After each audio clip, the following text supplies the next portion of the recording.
Mi gente, you already know who it is. It's the radioactive Poppy, Danny Limelight, and you are tuned into the Shakkas Den, where we get it shaking.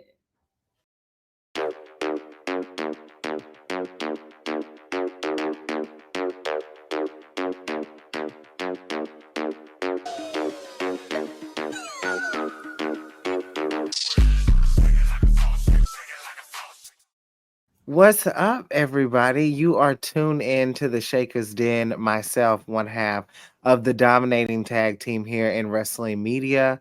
You can catch us all places. We are the Salt Shakers. I am Nickie Booshie. And of course, we have nothing but amazing guests, amazing talent, someone who's traveled all over the world, been doing it for a while now, someone who we've been trying to get this done for a little minute now. Now we have a new home.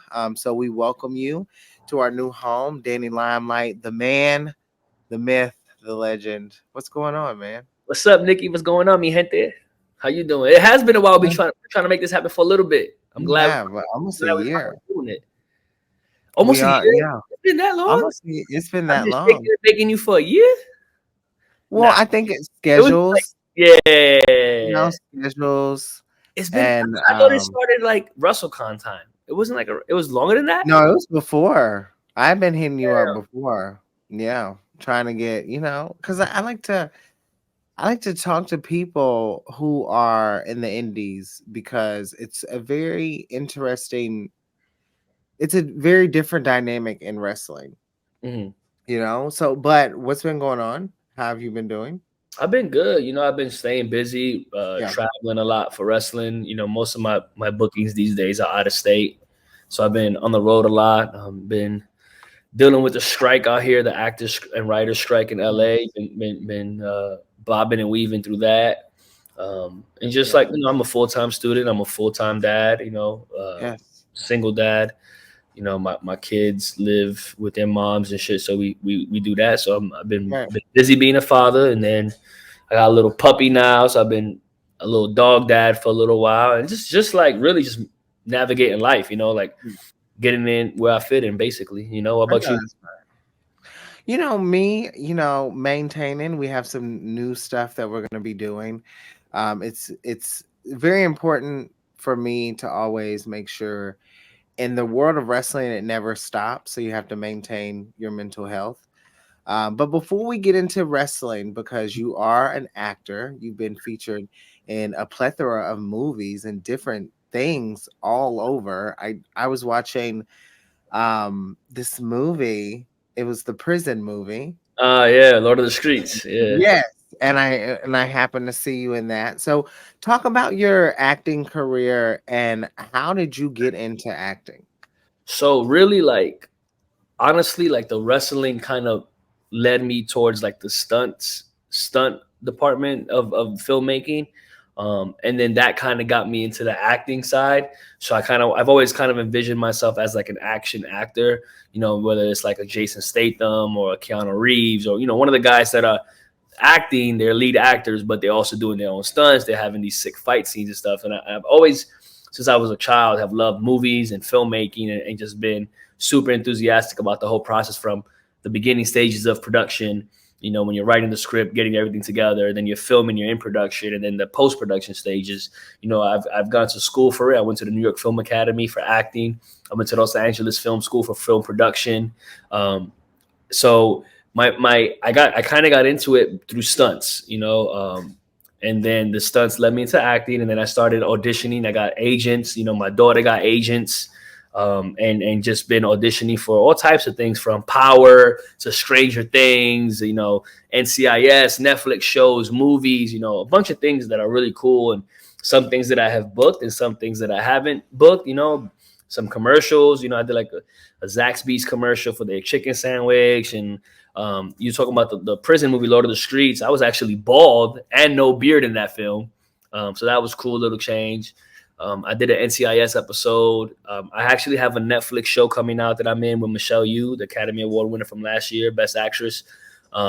That's coming out. Should have been coming out this year, but I think with the strike, it kind of may have got pushed back. Right. So it's either going to release later this year or early next year. Got a cool little role there. I just booked an Amazon show. Haven't got to film it yet because the strike. So waiting for this strike to be over so that I can go shoot that Amazon show. Um, I had a movie just hit theaters 2 weeks ago. It's called Dark Acid. It's an action movie starring Byron Mann, Robert Patrick, and it's also on streaming services like Amazon Prime. So I got a couple of cool things happening for me as far as filmmaking. I wrote a short film called Joe Riv, won 6 awards at the film festivals. Now I'm in the process of writing the full length version script for that. Just trying to get that done so that I could get it over to some producers and see if we can get the money to go shoot this full version of this film. So just staying busy, like constantly, watching films, constantly studying film, studying good acting, studying good filmmaking, because it's all one big process. I've had the pleasure of working with people from like Michelle Yu to great stunt coordinators like Nick Herms, working with producers like Miko Sad, and just getting my hands in as many cookie jars as possible in the industry. I like that. And you talk about studying, so I gotta ask, what are some films, what are some people, Mhm. what are some documentaries that you like to study to enhance your talent? So for me, I watch a lot of Denzel Washington. I love him as an actor. I watch, Keanu Reeves. I like him as an actor. I really don't. I don't really have like a list of actors that I will watch. I just like watching good acting. So whether that's an action movie, that's a drama movie, a comedy, I watch all types of films. My favorite films are Training Day. I like the superhero movies, because Yeah. that it gives me like the action and the nostalgia from my childhood. But just like yesterday, I watched this movie on Netflix called Reptile, and it starred Benicio del Toro, who's a phenomenal actor. It was like a crime thriller mystery where you're trying to figure out who the killer is. So I just finished watching that one. That one was really good. Um, I like watching movies from, like, in film school. They had us watching movies from like the earlier days, like Casablanca, Yeah. Sunset Boulevard, Chinatown. Some Charlie Chaplin films from back in the day before there was sound. It was kind of just like body language, but all that stuff really helps me with my wrestling because you're studying acting, you're studying how these actors move their body. Back then there was no dialogue, there was no sound, so it was all body language. You felt their Right. emotions through body language, and that's really what wrestling is. I don't always Yeah. have a microphone. I mean, nowadays it seems like I always have a microphone in my hand, but when Yeah. I'm in the ring, I don't have a microphone. So my body language and I took movement classes and stuff like that to figure out how to move my body in the ring, how to express myself through movement. And so with the stunt work and the wrestling, it all kinds of just blends together. And there's even times where I'm doing an audition and I'm auditioning for a part and I go Danny Limelight, and I'm like, fuck, like, no, this character's not Danny Limelight. Like, why am I saying my dialogue or my lines like I'm cutting a promo? And I have to stop and reset and kind of like separate Danny Yeah. Limelight from Daniel the actor.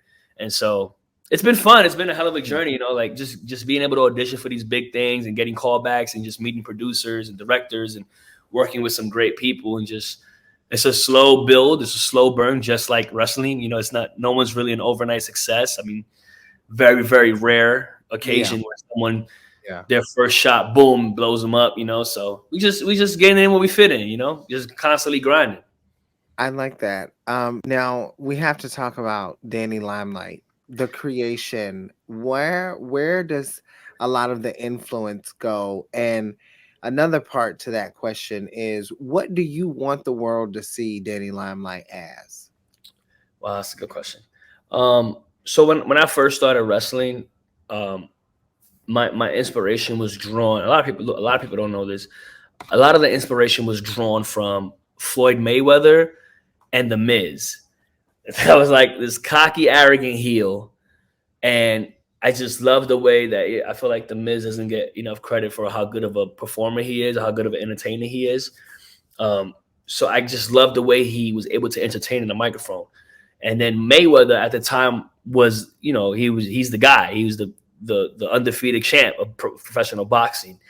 But he would do these interviews and he was just very cocky and like very arrogant. So that's originally where I started. The name Danny Limelight, Danny comes from my name Daniel. And then Limelight came from the Biggie song. It's just not, when he goes, "Nah, I'm in the limelight because I rhyme tight." So I got Biggie right up here always. But that's it draws inspiration from my New York background. The Limelight was a club in New York City back in the day, in the 80s and 90s, that you could only get into if you was, you know, that guy. So that's where Danny Limelight came from. A lot of my wrestling is very influenced from like Eddie Guerrero, Seth Rollins. My promo work, I try to really watch the best promos, whether it's from The Rock, Ric Flair, Roddy Piper. I just really like to study people who know how to talk on the microphone. And I just kind of make it my own, like I was I was doing the dance before every wrestler in the world wants to start dancing in the fucking matches now, like I was doing my little salsa dance before when I was at AEW and New Japan back in 2020, 2021. I've been doing it for mi gente, my people. Now I feel like everybody says they're doing it for their people. So you're just constantly trying to find ways to make myself stand out, be an inspiration, be innovative. When I'm in the ring, I feel like I'm at this point now where I finally hit my stride of, I know who I am in the ring. I'm very confident in there. I can wrestle any style of wrestling, but I like to make it my own. I like to bring the seasoning, the sazon, to the match, And so when people look me up, I just want to, I was actually looking through some of my old matches recently. I was watching some of my stuff from the late 2019s and in 2020 when I first got to New Japan and AEW. And like the stuff that I was just doing in the ring, I was like, man, like, very innovative, very creative, very fun to watch, but there was no story. There was no, it was just a fun match to watch, good moves, but there was really no psychology behind it, no story behind it. And now I've kind of figured out a way to still be able to do some cool stuff in the ring and like really give the fans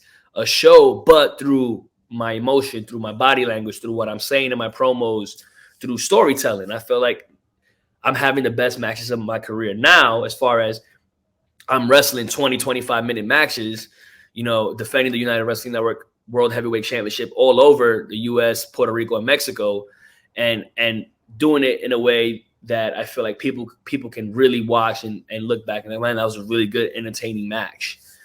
Whereas back then, I was just kind of doing it for the wow factor of, okay, I want to get signed, I want to be seen, I want to be that GIF wrestler, so I got to do all these cool moves and stuff that everyone is doing, but I would still kind of put my own little spin on it.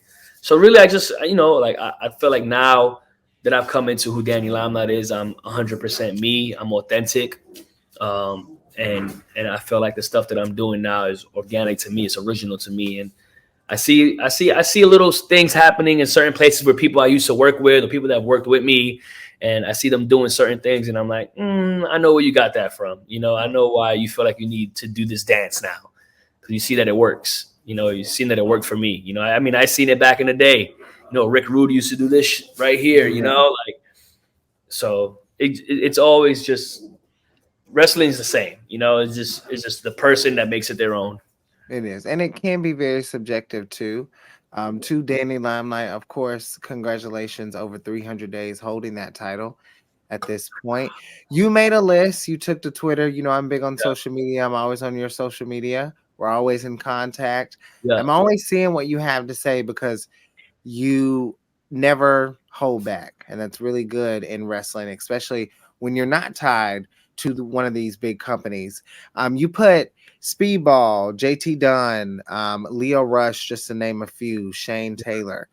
If you had it your way with any of these wrestlers that you named, what would be the perfect story and what would be the good setting for you? What would you want out of those matches? So I felt like a match with like Shane Taylor or Fatu. Jacob Fatu is the Fatu that I meant. I like, for me, those are TV matches. Those are Venom and Spider-Man, like big bad guys that are savages, and then babyface Danny that, just the heart, the fight, and I feel like Shane Taylor is someone who's always been underappreciated, but really good in the ring. And Fatu as well, somebody who's just amazing in the ring overall. It's only a matter of time before he's somewhere big. Those are stories for me where I can see myself, big guy versus little guy, but in a very athletic battle as well, because those guys are no slouches. They're not just big and slow. They're very agile, very aggressive, very intense, and that's the kind of matches I like to have. I've wrestled JT Dunn before, I've wrestled Chris Bay before, but though I put them on the list because I wrestled them at a different stage in my career. The stage that I'm in my career right now is very different than the last time I've been in the ring with those guys, and those are two: Chris Bay, the ultimate finesse, JT Dunn, death by elbow. Those are two of the best wrestlers in the world, in my opinion. And JT Dunn is someone who isn't signed to a major company, so we could do that match on any independent show. It's going to be a main event match. It's going to be a good match.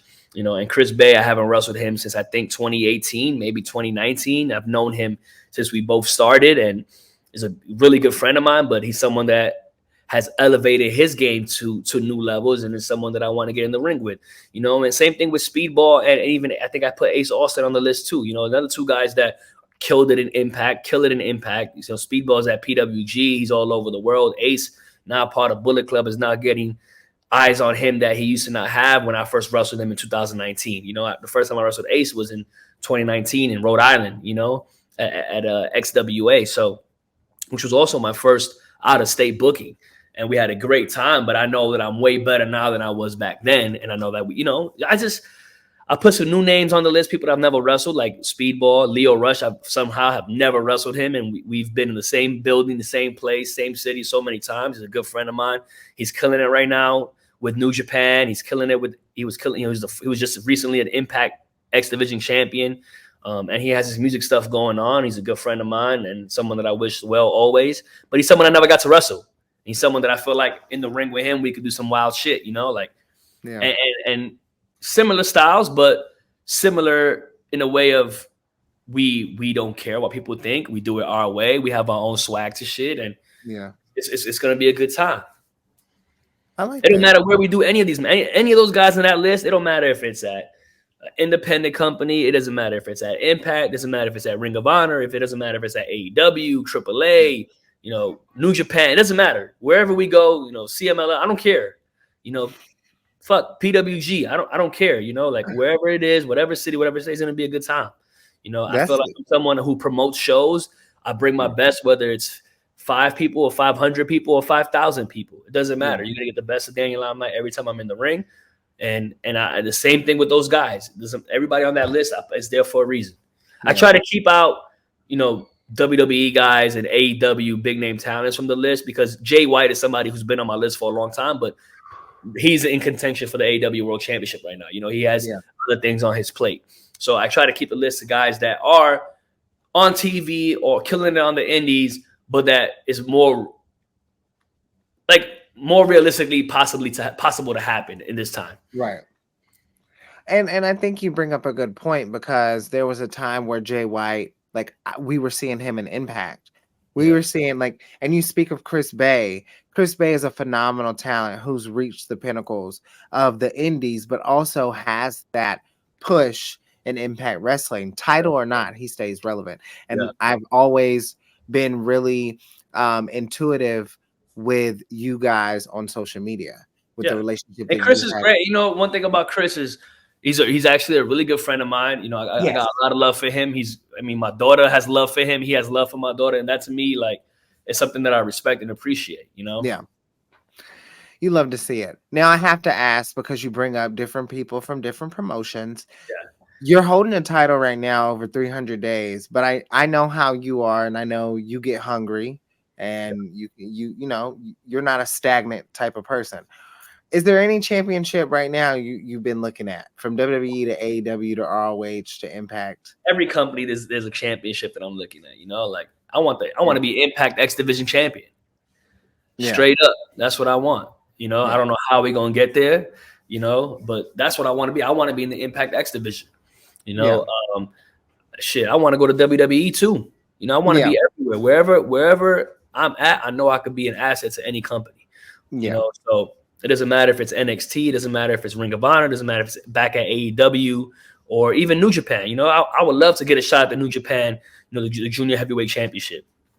Something that's never happened. And I think that there's so much crossover, but not even just crossover. There's so much more that I think that wrestling at one point in time was something that, especially in the indies, was like a hidden gem. Mm. So I have to ask, for people that don't know you, if you were wanting people to get more into your wrestling career, what's the one match that you would tell people to watch? Man, for a long time, the answer to that question was me versus Konosuke Takeshita from AEW Elevation. Yeah. Think that that's, in my opinion, hands down the best Elevation match ever on AEW. It was Konosuke's first match with AEW, and I had the honor of stepping into the ring with that gladiator and just giving it our all. There was a language barrier and everything, and we somehow made magic in that ring that people loved the match. I love the match. It's one of my favorite matches. But I would say now, you can watch my match with Eddie Kingston, my first title defense. You could watch my match with Jordan Clearwater when I won the championship.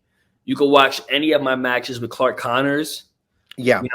That's another guy who's a great friend of mine, great athlete. He's killing it right now in Bullet Club. I'm proud of him and his success. But really, anything, you can watch my match with Tom Lawler, from United Wrestling when I defended my world title. I feel like lately I've just been putting out great work.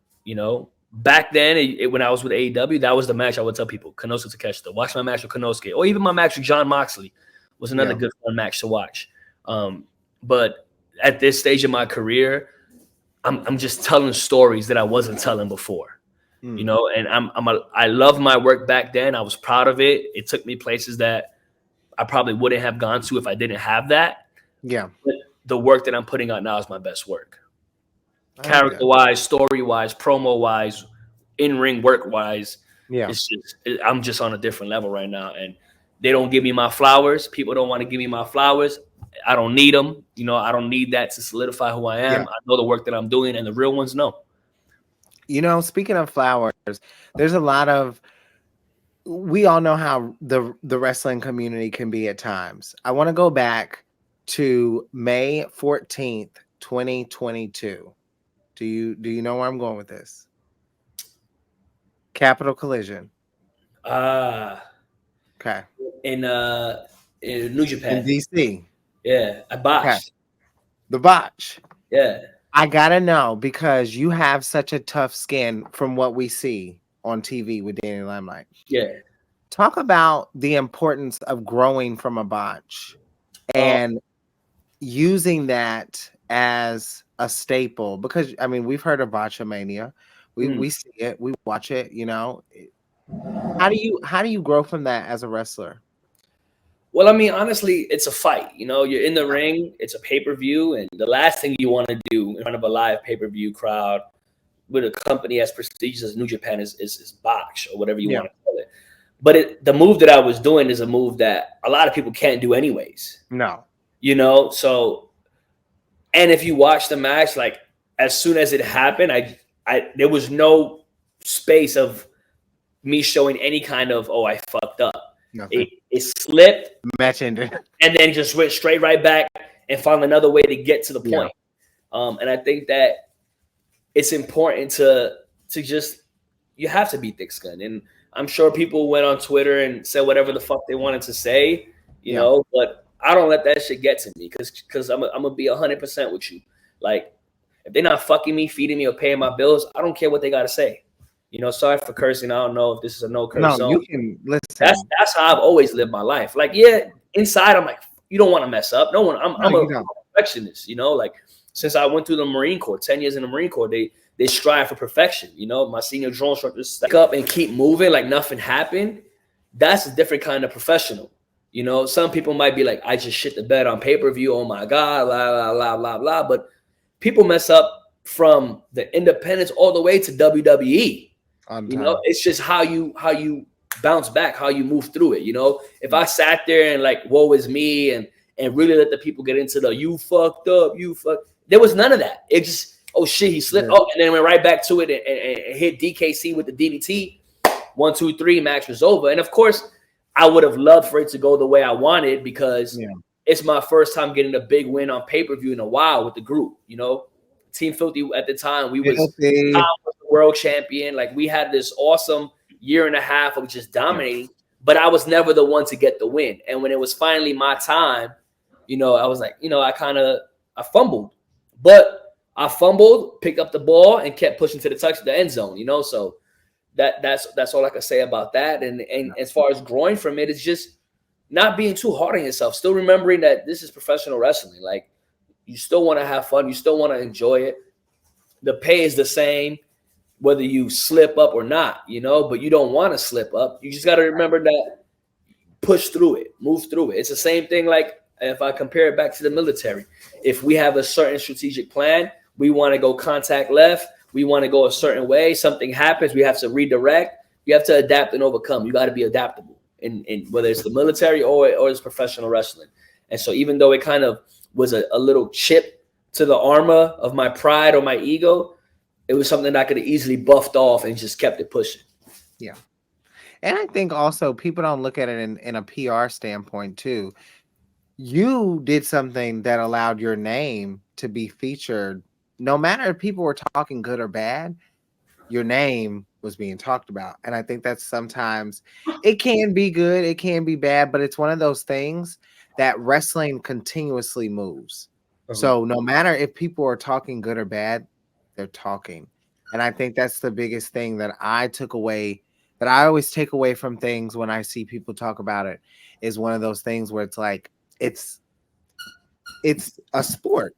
You're not gonna see if someone fumbles or Mhm. someone Or makes LeBron misses a free throw. yeah, People are gonna eat at him, but yeah, you it's know, life. It's the gander of the game. Now, Jordan of didn't course, make every game winning shot. You know what I'm yeah, saying? you never know.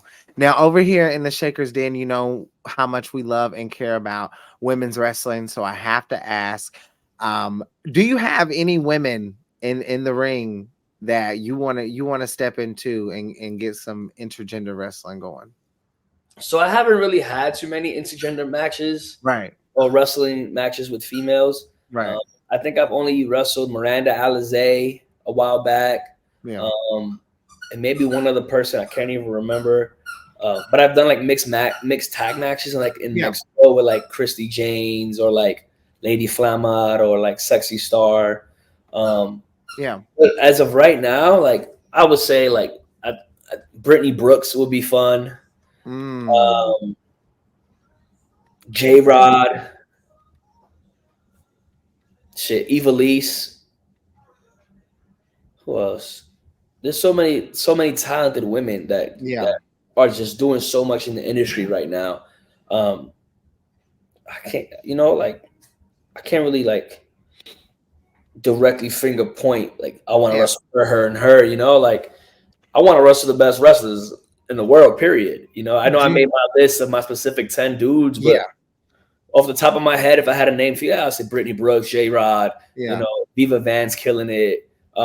She is. She is. I want to wrestle Maki Ito will be fun. Like Okay. just off the top of my head, like those are the ones that come to mind. I could see that. Are there if you had to pick, who do you think is like the top woman in wrestling right now? Top woman wrestler in all of wrestling. It's just all of wrestling right now. I'm Not always, like okay, so I'm always gonna. For me, it's Charlotte Flair. wow. Yeah, that's always my pick. I think she is fucking awesome. I think she's awesome on the microphone. I think she's awesome in the ring. I think her presence isn't. When Charlotte shows up, it's always a safe bet to bet on Charlotte Flair. I've always been a fan of hers. And then if I had to pick someone else, it would be Bianca Belair. She's my Yeah, second favorite female wrestler. absolutely. Yeah. Absolutely. Have you ever It's crossed always paths? changing though, like female Yeah. talent, like Roxanne at NXT. I think she's fucking awesome. Yes. So there's always new names that are rising that they start. I think Tony Storm is doing amazing work right now as well. Yeah. I think She this is. character that she's fallen into right now is fucking great. I think it's perfect for her. I think she's doing some really good TV work. So she's awesome. Yeah. But Have when you you ask me ever number one, I'm always gonna say Charlotte. That's amazing because anyone who knows, I'm telling you, anyone who knows Nicki Bougie knows Charlotte Flair is always at my pinnacle. She's the reason what made me get back into wrestling. Yeah. I've met her a few times. She's one of the most outstanding, sweetest people ever. The Four Horsewomen to me changed the landscape of women's wrestling as Yeah. we know it. Speaking of, have you ever ran into Mercedes Monet No, on the Indies? never, Or never. I think yeah. I when she got to New Japan, I kind of was like on a break from New Japan. So Okay. never crossed paths with her. But she's another female wrestler, women's wrestler that to me is awesome. You know, Yeah. I just hate to see that she like all her injuries Mm. suck. You know, if she never faced some of those injuries, who knows where she would be at now? You Yeah. know, she's still a top star, but she would have won plenty more world championships probably. You know, Yeah. so Yeah. I think that this industry is shaken up right now. I think with someone like Jamie Hayter, Mm. who's a name that I hear all the time now as a top, Chris Statlander, Jade Cargill making the jump to WWE. Like she's going to be a huge player there. I watch a lot of NXT. Like the wrestlers, Tiffany Stratton, Roxanne I Yes. mentioned earlier, Lola Vice. There's just so many, talented females, and then even like to me, like even Natalia, who's been in the industry for God knows how many years now, still in incredible shape, still having great matches, and still being a leader for female wrestlers everywhere. So Absolutely. it all depends on what wrestling is perception based. So it depends on what your cup of tea is. When I say Charlotte Flair, some people look at me like I'm crazy because their favorite is Becky, or they like, and Becky's a star. She's a huge Yeah. star. She's great, but I owe it for some reason. For me, my pick is always Charlotte. I love that. What is the like? I know wrestling since pandemic has kind of been like really heating up, and it's been getting just you can get a an amount of wrestling. Like there's a fix for everyone, right? What's been the best part for you personally, being a wrestler, being in wrestling? What are you getting the most out of this profession, and how do you tie that into your other areas such as acting and being a dad and stuff like that? I think for me, it's the growth, the networking, and as well as the experiences you get from every city you wrestle at. Everywhere I go, I try to see the city, see the culture, see what the people are like from there, and I study. I love to people watch because Yeah.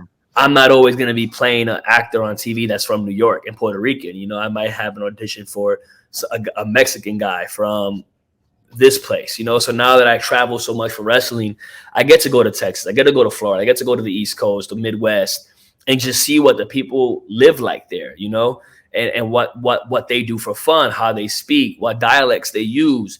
All that stuff I take in and I use it for my acting, I use it for my writing. I love to write. And I just love to travel and experience cultures, whether it's in Mexico, Puerto Rico. I've been to a lot of countries in Asia, like Thailand, Japan, Cambodia, Malaysia, the Philippines.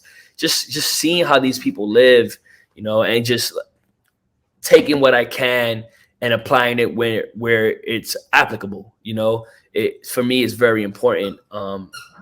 With the acting, just all the people that I meet, these producers, these directors, just networking, seeing what they're looking for, what they want, and then keeping my friends in thought. Like I have a lot of friends that are very talented in certain things, and I always throw their names out there for opportunities. I'm always trying to get people work, try to get people paid. Um, I, I think that I'm one of the most genuine people that there is. I'm loyal, and I know there's an easy perception that people get when they first look at me and first see me, or they hear my name and they think whatever pops into their head. But when people pull back the onion and really get to know me, see how I operate, see how I move, I feel like they see a different side of me that they can grow from, they can learn from, they can network with, and capitalize on that friendship or that relationship. And I think that's all that wrestling or acting is just capitalizing on relationships, people people you meet in certain places, and there's always work. There's always somebody that needs somebody or seeing somebody who can do something. And I think that that's very important. It's one of the reasons why I always thank David Marquez, because he's part of the main reason why my wrestling career went the way it went. He gave me opportunities that other people didn't. Right. I learned TV wrestling through him on his program. Really learned how to work the cameras and how to wrestle a TV match. And I think that that's something that a lot of wrestlers that are on TV do not understand these days. And I'm not trying to shit on nobody. So I'm not gonna name anybody specifically, but there's just certain wrestlers who I think that don't understand TV wrestling. Yeah. It's very different than independent wrestling, and I think that those are the ones that that get it are the ones that get over, and the ones that don't get it just doesn't work. And so for me, it's just one of those things, man, where you just got to keep working, you got to keep grinding, you got to keep networking. Being an eternal student, which to me means always being willing to learn or be coachable, and then just taking every opportunity you can get. You brought up the pandemic. For me, the pandemic was the best thing that ever happened, because that's when my career took off. I was willing to travel and take certain risks that other people weren't, and took opportunities that other people weren't willing to take, and made the most of it. And I always thank Tony Khan, because he gave me a chance during the pandemic, and I ran with it as far as I could, and wrestled some of the best wrestlers in the world, from Kenny Omega down.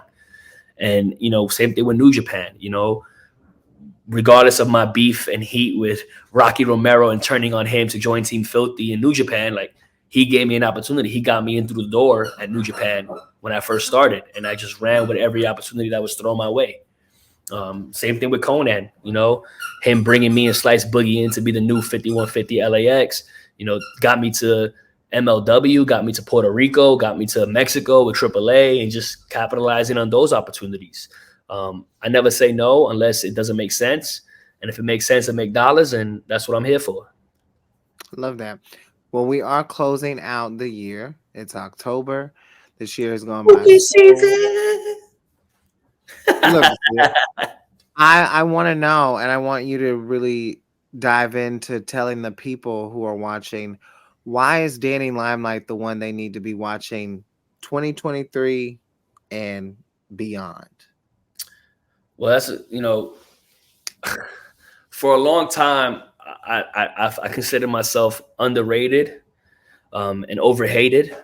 I think that people maybe didn't necessarily think I had what it took to succeed, or didn't see it in me. But I think that the people that are paying attention now see it. I'm an asset, man. I can adapt to any situation. I could use any opportunity and make the most out of it, whether I'm working as a singles competitor, whether I'm working as a tag team or in a group. I've proven it. I can be an asset and a major player in any way. I can work with anybody. I'm coachable. And honestly, like, my passion is different, man. I'm bred different over here, whether that's from my upbringing, from where I come from, or my experiences in the military, or my experiences through life. I make the most out of everything. I get my hands in every cookie jar possible, and I take what I can. I think people should be paying attention, because if they ain't learned yet by now, they're going to see, because 2024 is only going to be bigger, whether that's in the wrestling ring or in front of a camera. I have a lot of major projects coming up, a lot of things that I'm in talks for films and TV shows. And I'm hungry. I'm hungry, and I'm only, my appetite is only getting bigger, Nickie. My appetite is only getting bigger. So I think that people should pay attention, because when they get me, they get the full package. You don't got to teach me. I'm going to learn. I'm going to learn. I'm going to learn. I'm going to learn. Whether it's on the job or behind the scenes, I'm going to learn. And we'll see where it goes. I love that. Well, before we get out of here, of course, let everyone know where they can find you on social media, whether they're trying to find you on Amazon Prime. You're all over the place, man. All over the place. I just want to thank you first, Nickie. I know we've been trying to do this for a minute. I'm glad we finally got it popping, got it cracking, got it smacking, whatever the fuck the kids say these days. So thank you for that. And I'm on all social media. It's at Danny Limelight. You can find me on United Wrestling Network. You can look me up on YouTube. You can look me up on Google. I got movies on Tubi, movies on Netflix, movies on Amazon Prime. I got TV shows coming. I'm just all over the place. My IMDb is Daniel L. Rivera. It's my full name. It has all my credits, everything I've been working on, and things that I've from the past and things that I'm working on currently. I'm a free agent, so who knows where I'm going to pop up next. And this right here, man, it could be defended anywhere at any time. So that list of wrestlers it's not just though. That's not the 10 commandments. There's just 10 wrestlers that I really want to work with. But anybody else that could fit in, get in where you fit in, get in line, and let's get it popping. Absolutely, Danny. Thank you for joining us in the Shakkas Den. Of course, you can follow us on Is that like a shake and then YouTube. dance? I feel like that should be like a thing. Like, hey, We hey. need to get you on the intro. We just started. Uh, we just started. So it's crazy. You can catch us on YouTube. You can catch us on Twitter. You can catch us on Twitch as well. You can catch us on Battleground Podcast as well, wherever you stream. And you can also catch me on Twitter. Blessings and love. Make sure you check into your mental health. Make sure you subscribe. And of course, catch all of your favorite wrestlers wherever you can and support the independent wrestling community. Of course. This Yes. has been the Shakers Den. Thank y'all for tuning in. We will catch y'all next time. Thank you, mi gente.